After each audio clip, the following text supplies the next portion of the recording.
Pemirsa, bakal calon Presiden Ganjar Pranowo menjadi baca pres kedua yang memenuhi undangan FISIP UI dalam kuliah kebangsaan. Dalam diskusi terbuka itu, Ganjar berbicara tentang gagasan untuk percepatan Indonesia menjadi negara maju hingga mengkritisi lemahnya penegakan hukum di tanah air.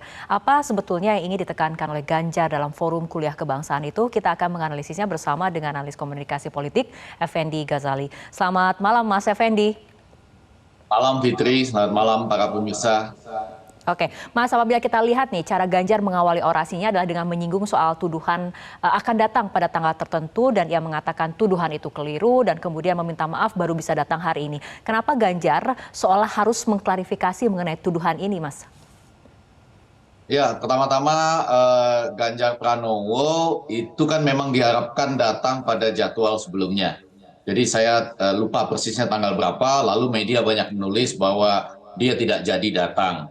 Nah, menyambung Fitri tadi, ini adalah kuliah kebangsaan yang kedua ya setelah Anies Baswedan, dan Ganjar Pranowo menyadari betul bahwa posisi dia sebagai pembicara yang kedua tentu harus tampil dengan gaya yang sedikit berbeda. Sehingga dia mulai tadi dengan agak banyak jokes ya, yang mulai menempatkan dirinya sama-sama dengan seluruh sivitas akademika yang ada di situ, dengan menyebutkan bahwa dia adalah keluarga besar FISIP UI juga, karena S2-nya dari politik FISIP UI ya berarti ya, ada gambar yang dia tampilkan sebagai bukti otentiknya, lalu mulai dengan bercanda soal tuduhan bahwa diharapkan kedatangannya di waktu sebelumnya dan sekarang baru bisa datang, juga semacam anekdot ya tentang hubungan dengan dosen gitu. Di sini ada wajah-wajah dosen yang nyebelin gitu ya, yang banyak ngasih tugas, nilainya pelit. Tapi gara-gara dosen-dosen seperti itulah saya bisa ada di sini katanya ya, maksudnya di depan mereka semua. Jadi menjawab Fitri tadi, tentu ini diupayakan agak sedikit berbeda dari penampil sebelumnya, Anies Baswedan. Dan juga karena sebagian besar yang hadir adalah mahasiswa ya, di samping dekan yang membuka acara, kemudian juga para dosen senior. Jadi Ganjar mencoba menempatkan diri dalam gaya guyon dan membangun kesamaan lebih dulu bahwa dia adalah keluarga besar FISIP UI. Walaupun kita tahu S1-nya tentu saja UGM. Oke, baik, Mas Effendi, kita akan kembali lihat bagaimana kemudian gaya Ganjar dalam kuliah kebangsaan tadi. Kita akan lihat kutipannya seperti berikut ini. Pejabat yang jauh lebih penting dari saya waktu itu, karena pejabat pusat, karena selalu saya pejabat kampung di daerah. Dari situlah kemudian saya teringat betul, mungkin kali itu saya kembali ke kampus ini dan ini kali kedua saya bisa datang. Sekali lagi terima kasih. Mas Effendi, dalam pemilihan katanya Ganjar ini berulang kali sebetulnya menyatakan bahwa ia adalah pejabat kampung. Apa yang coba ia gambarkan melalui pemilihan kata-kata ini?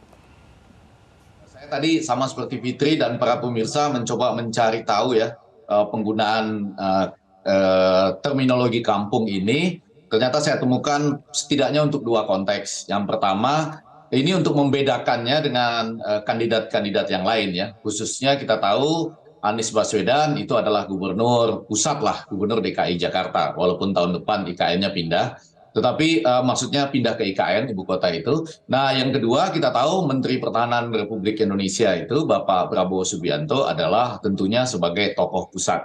Tetapi tujuan yang lebih penting sebetulnya Fitri itu adalah keinginan Pak Ganjar Pranowo itu untuk juga lebih dikenal di desa-desa. Kita tahu sampai saat ini yang membedakan antara Ganjar dan Prabowo bahkan bisa menjadi titik dia untuk rebound atau kembali naik itu adalah pengenalannya atau bahkan popularitasnya yang belum banyak sampai ke desa-desa dibandingkan dengan misalnya Prabowo yang popularitasnya sudah bisa mencapai angka mungkin 99% gitu. Sementara Ganjar masih harus mengejar hal tersebut. Jadi menempatkan diri sebagai pemimpin kampung ya, walaupun Jawa Tengah pasti nggak kampung-kampung betul ya Fitri ya. Tapi dengan menempatkan diri pada terminologi itu, dia ingin menyapa para pemilih yang belum mengenalnya di desa-desa. Kita tahu ya, sebagian besar pemilih di desa itu mungkin tidak langsung dapat menonton acara-acara televisi tertentu, tapi lebih banyak melalui media baru atau media sosial atau media daring yang kemudian sampai kepada mereka melalui pesawat telepon ataupun berbagai macam alat komunikasi lainnya. Jadi dia ingin menempatkan diri dan mengejar dalam konteks popularitas dulu. Baru kemudian beberapa program yang dia sajikan pada kuliah kebangsaan dengan tema hendak kemana Indonesia kita ini. Oke, baik, Mas Effendi tadi Anda katakan pemilihan kata itu adalah coba untuk memposisikan Ganjar sebagai seorang pejabat dari daerah seperti itu ya. Nah, tapi dalam sesi tanya jawab itu juga seorang mahasiswa menanyakan, apakah jika terpilih menjadi petugas rakyat atau boneka Megawati. Nah, menurut Anda bagaimana cara Ganjar menjawab pertanyaan mahasiswa ini? Iya, saya agak terkejut dengan gayanya yang mencoba dalam tanda petik langsung attacking ya. Ada gaya berdiri, lalu menanyakan Anda menyaksikan saya nggak atau memantau saya nggak selama 10 tahun menjadi gubernur ya di Jawa Tengah gitu. Tapi yang ingin dia katakan menurut saya ada 3 poin. Poin yang pertama, tidak mengingkari kata-kata petugas partai, walaupun di sana-sini diseling dengan kader partai ya. Nah, yang kedua tentu saja dia sama sekali tidak mencoba menjawab atau menyentuh kata-kata boneka Megawati, tetapi karena dia tahu ya ada juga di daerah itu teman-teman atau calon pemilih khususnya di kalangan muda yang misalnya berusaha memisahkan Ganjar ini dengan partai gitu. Ya mungkin mereka tidak selalu sama ke arah partai tertentu, tapi bisa saja ditarik untuk memilih Ganjar. Nah, Ganjar di samping tadi tetap mengatakan saya petugas partai, tapi dia memberikan 2 ilustrasi yang menarik. Ilustrasi yang satu formalitas saja. Anda ngikutin nggak waktu saya di Jawa Tengah misalnya? Itu semacam ujian balik ya, atau yang saya sebut sebagai dalam tanda petik agak attacking sedikit. Jadi kalau Anda nggak mengikuti, ya jangan langsung menuduh seakan-akan saya lebih petugas partai daripada petugas rakyat. Tapi yang menarik adalah gambaran dia nanya ya, dan itu saya menontonnya langsung dari ini ya, rekaman Property of TV UI ya. Nah, di situ terlihat bahwa Ganjar ingin mengatakan sebelum 21 April tahun ini, dia itu banyak digebukin oleh orang-orang di partainya sendiri.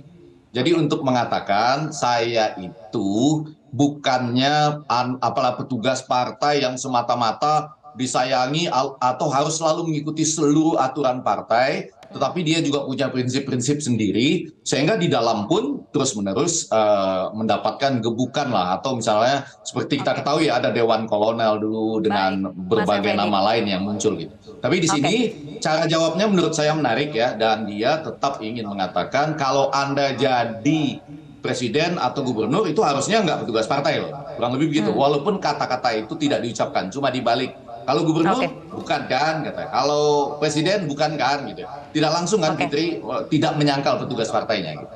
Oke, baik. Mas Effendi, tapi ringkas saja terakhir. Sebelumnya kemudian Anies juga kan sudah memberikan kuliah kebangsaannya di FISIP UI. Bagaimana kemudian penampilan Anies Baswedan, Ganjar Pranowo di kuliah kebangsaan ini? Singkat saja, ya, Mas saya mau jawab. Effendi. Ya, singkat sekali ingin mengatakan 2 orang ini luar biasa. Saya kagum kedua-duanya. Kalau untuk memberi nilai kedua-duanya, saya suka kedua-duanya. Cuma dengan ringkas saya mau mengatakan Anies Baswedan itu seperti balik ke rumah sendiri di kampus. Sedangkan Ganjar Pranowo berusaha menggambarkan Indonesia masa depan sekaligus menjangkau para pemilih di pedesaan dan anak-anak muda. Kurang lebih begitu. Baik. Oke, Mas Effendi Ghazali, terima kasih telah berbincang bersama kami malam hari ini dalam Prime Time News. Jelajahi cara baru mendapatkan informasi. Download Metro TV Extend sekarang.